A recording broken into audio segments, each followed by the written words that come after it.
The Commission on Human Rights is responsible for enforcing New York City's anti-discrimination law, which is one of the broadest and most expansive anti-discrimination laws in the country. So anyone who lives, works, or even visits the city is protected from discrimination under the law. A lot of my work focused on addressing gender discrimination. It's really important to uplift that transgender people in New York City and gender nonconforming people face discrimination in almost all facets of life. Mr. Bonifacio came to us because he experienced two really serious incidents of discrimination. The first one occurred when he confided in a caseworker that he was transgender. I was basically made to feel less than. Their exact words were, I was a liability. And all I did was indirectly out myself because of a question asked.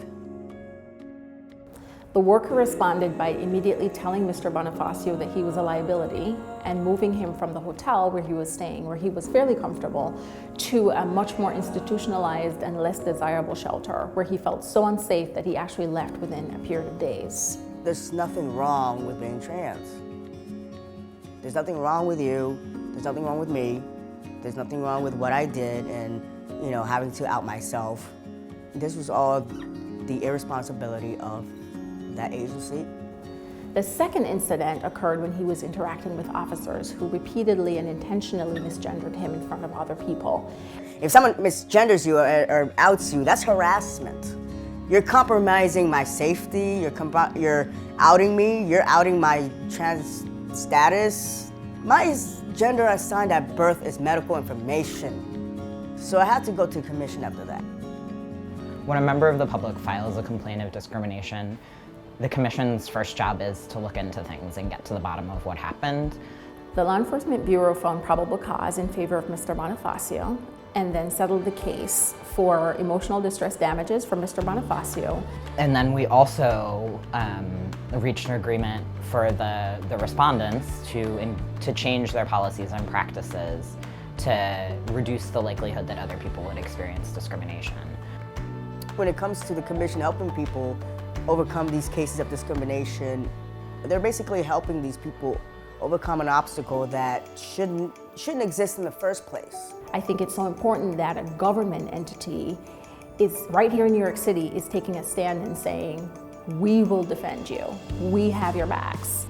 The Commission on Human Rights doesn't just prosecute cases that start with a member of the public filing the complaint. It's important for the Commission to be out in the community and hearing from the community.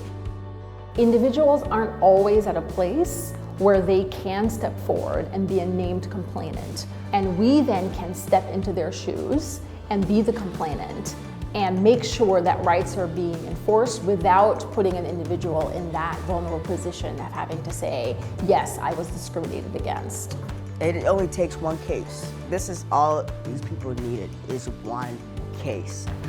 I hope that transgender New Yorkers who face discrimination will call the Commission on Human Rights and will know that we can stand with you in getting relief, in saying this is not acceptable, and that the Commission can be here to help you fight back.